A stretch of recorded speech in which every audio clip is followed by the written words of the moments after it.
Hi, it's Rob. Welcome to another video. Thanks for joining me. Thanks for subscribing to the channel if you're new here. Hope you enjoy the video. Some people have been subscribed since the early 80s, so I must be doing something right. So this video is going to be about artists, bands who so far have only ever released one album. So I was listening to this record by Guy Garvey, the lead singer with Elbow. So far, this is his only solo record, Caught in the Squall, from 2015. So I was playing this and it just got me thinking about other bands or solo artists who so far have just released one album. I know people have done videos like this in the past, but it's nice really because it's a way of sort of digging into your collection and pulling out some records that maybe you've not given that much attention to, and this certainly comes under that category, because I think when it was released I was a little bit disappointed with it, as I have been with Elbow's albums since 2011 really. I feel like there has been a little bit of a drop off. On other albums there's some great tracks, but maybe not the consistency. But I do think this is a good album, particularly side one, certainly worth your attention if you're an Elbow fan. Angela's Eyes, Caught in the Squall, of course emotional turmoil, reflectiveness, all part of sort of that Elbow vibe are on this record. But there's also sort of a little bit of a change of mood, change of style, which you'd expect, seeing as it's a solo album. There's a bit more brass. There's a track called Electricity, which features Julie Holland, who's an American singer, and that's a little bit more of a bluesy, jazzy vibe. But overall, I think it's a record that's well worth giving some attention to. Whether Guy actually does another solo album, I'm not too sure. It's funny with Elbow because they've only ever, on their albums, they don't put themselves on the cover, but Guy couldn't wait to put that image on the cover of his debut album. Second record I want to show is a record that I do show occasionally because it's one of my favourite records. It's played by the Bodines. So the Bodines formed in about this record came out in 87, so they must have formed in the sort of mid 80s. Jangly guitars, just excellent. As I say, Glossop's probably about 10 miles from me. There's a new record shop opened in Glossop that I need to talk about in a future video called, the shop's called Coda Records. So this is a classic 5 on each side. Shaking Queens, classic opening track. Teresa's another great song.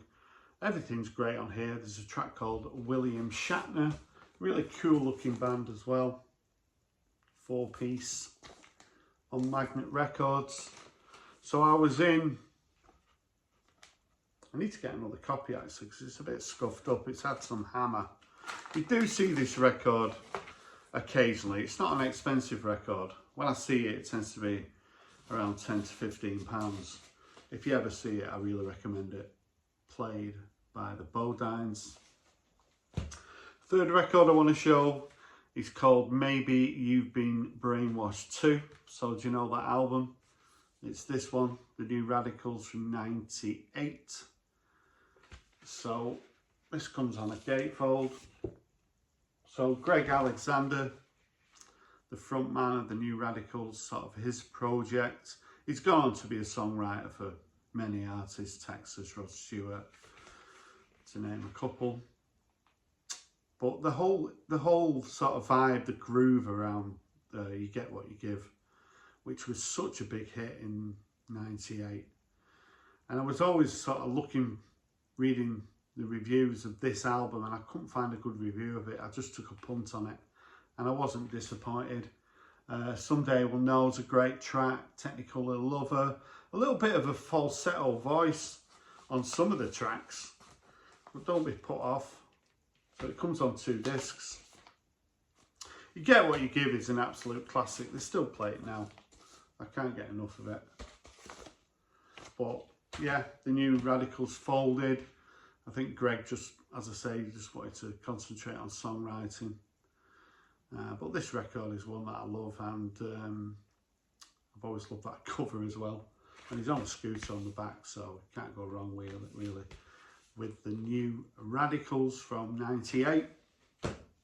So this is a little bit of a lost classic. You might not be aware of this record, but it's a classic, and it was released eventually in '93, and it's East Village, and the album's called Dropout, and this is another classic 10-track album.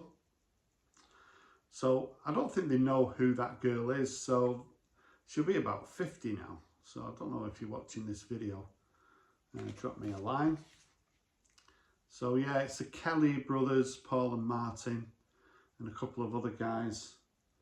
So this record came out, it was initially recorded in '91. Bob Stanley from St Etienne was a big fan of the band.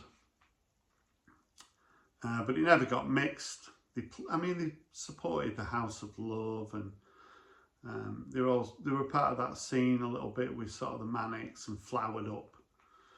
And they did quite a lot of gigs at the time, but they just lost the love of music really. In '91 they disbanded, and this needed to get remixed.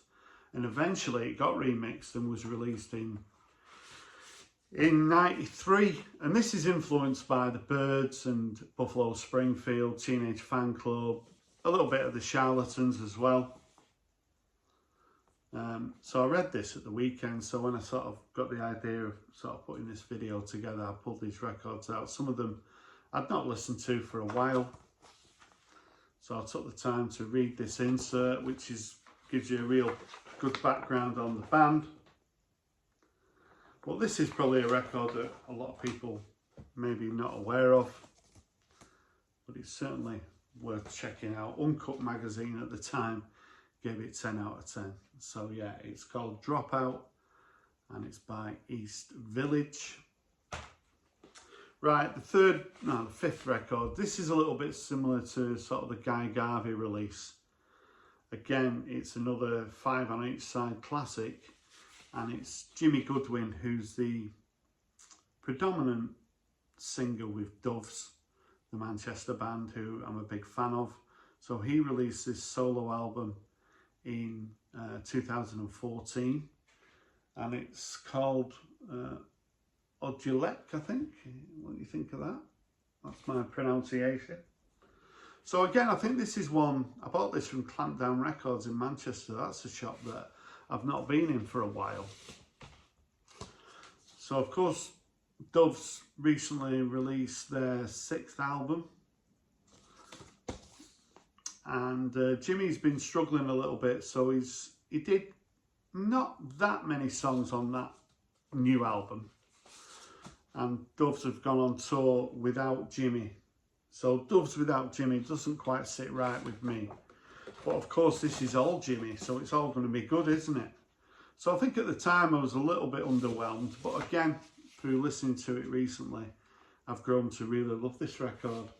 Terracotta Warrior, the opening track, you just listen to it and thinking, yeah, Jimmy's voice just sounds... Jimmy has got just a voice, one of my favourite vocalists ever. His vocal is amazing. So yeah, the opening track, Terracotta Warrior, is just perfect. Doves. Also, Didsbury Girl. So Didsbury is on the outskirts of Manchester. It's quite an affluent area. I go occasionally, I stand out like a sore thumb. But yeah, Didsbury Girl again is a great sounding sort of Doves feel to it.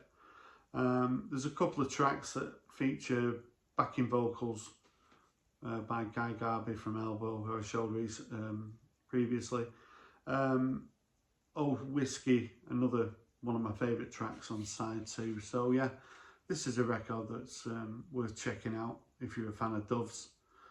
So far, this is the only solo album that Jimmy Goodwin has done.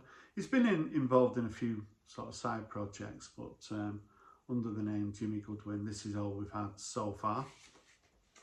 Next record is a bit of a classic for me, from 1992 from Maidstone in Kent. hardly a hotbed for music, but I absolutely love this record. Boing by Airhead. So Airhead never had a hit single, unfortunately. They had a track called Funny How, which I absolutely love.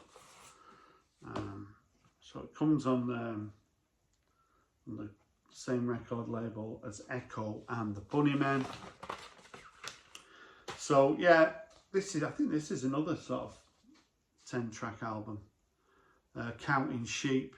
It says here on the hype, includes the hip singles Funny How and Counting Sheep. I've always loved that cover. Counting Sheep's classic Congratulations is great, Right Now. But these are a band that were just around at the wrong time. I think they got back together again in '95 and did a gig with Cooler Shaker. But we've not had anything from Airhead really since this debut album from '92. And I absolutely love it.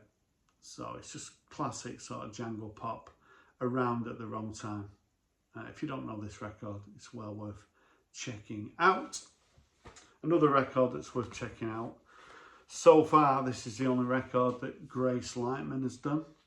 So this came out in 2019. Silver Eater. So that's when I just sort of started my channel. And I did a review of 2019 and I had this as my second favourite record. I should have had it as my favourite really, because of all those records from that year, it was a good year as well.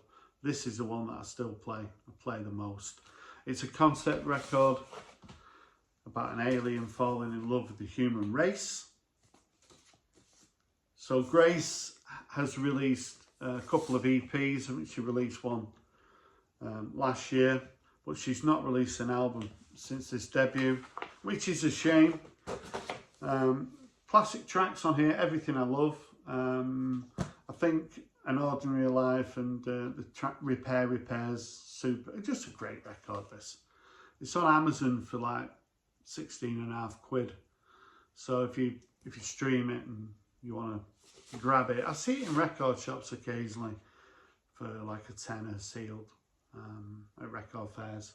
So Grace at the moment, she lives in Cornwall, Plymouth area, and she's an ambassador for the area. So I follow her on Instagram, and when I've done my video of my favourite records, I told her about it. She watched my video. She gave me a little bit of a shout out on her Instagram, which was nice of her. And also she did, I think during COVID, she did a bit of an online concert. I gave her a donation. So it'd be great to see another record at some point by Grace Lightman. But if you've not heard this record, a little bit sort of electronic, similar to maybe a little bit like Jane Weaver. But yes, it's still a record that I listen to pretty regularly. Silver Eater by Grace Lightman. Well, we've got 3 to go, and we've got a couple of Scottish bands here. So the Armory Show. So the Armory Show were formed around, well, this record came out in '85. So a little bit of a super group. Richard Jobson, who'd been the lead singer with the Skids.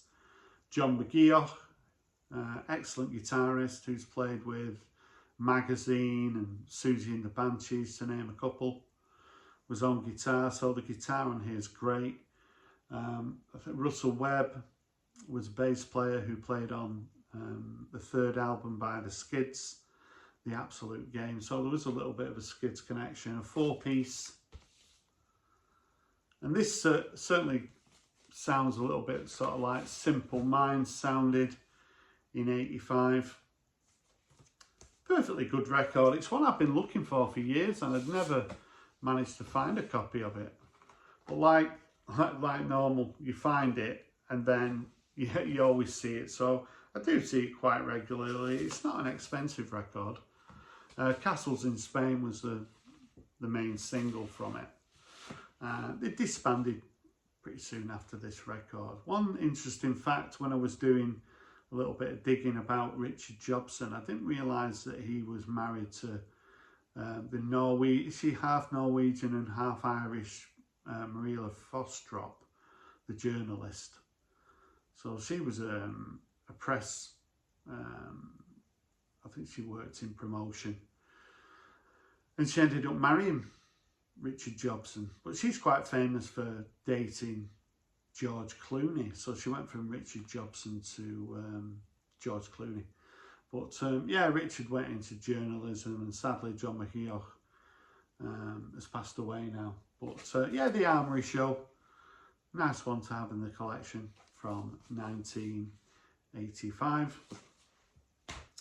And this band, Berlin Blondes, so this record came out in 1980 and it kind of disappeared relatively quickly. They were together between sort of 78 and 81, initially with a drum machine. So I picked this record up pretty cheap. It was a blind buy. I just like the cover. I think I bought it from the shop in New Mills. So maybe I sampled it. When I went back to this record, I was a little bit underwhelmed, although I do think side 2 is better than side 1. It's influenced by sort of craft work, David Bowie, Roxy Music, that kind of thing. Jim McGivern, the keyboardist, went on to join Altered Images soon after leaving the band in sort of 1980. So Altered Images had a pretty successful career. They were kind of part of that sort of Glasgow scene with Simple Minds and Positive Noise, bands like that in the early 80s. Quite a good scene up in Glasgow. But yeah, this is a record worth investigating. The self-titled record from 1980 by Berlin Blondes. And then I think I picked this out because of sort of the Berlin Blondes, because the big hit on this album by the Mobiles was Drowning in Berlin, of course. So this came out in 82, the only record that the Mobiles did. So my reference point with the Mobiles is, of course, watching Top of the Pops. Such a big show in the UK, and I can remember seeing the Mobiles performing Drowning in Berlin. And I really fancied the singer. And I've always liked the song. I think it's still a good song now. So that's the original Inner. So I wasn't actually sort of sure about the Mobiles. And when I was in Den Bosch, I saw this. It was half price. So I picked it up. I wasn't expecting that much. I know the track And More was a single that didn't quite reach the top 40. But I was pleasantly surprised by this album. I think it's a good record. But I've never seen it in the UK. So, as I say, when I saw it in Den Bosch, it's only a couple of months to Den Bosch, isn't it? It's getting exciting. When I saw it there, I picked it up for a really good price. So, yeah, self-titled album by the Mobile. So, there's 10 records by bands, solo artists. In the future, I mean, this is being recorded in 2025. If someone happens to watch this video in 2050, they might say, oh, Guy Garvey released another 4 studio albums. But at the moment, he's only done 1. Same with Jimmy Goodwin. Hopefully, we'll get something else from Grace Lightman. So if you enjoyed the video, thanks for watching. Leave a comment. I'd love to hear from you. Thanks for watching. Bye for now.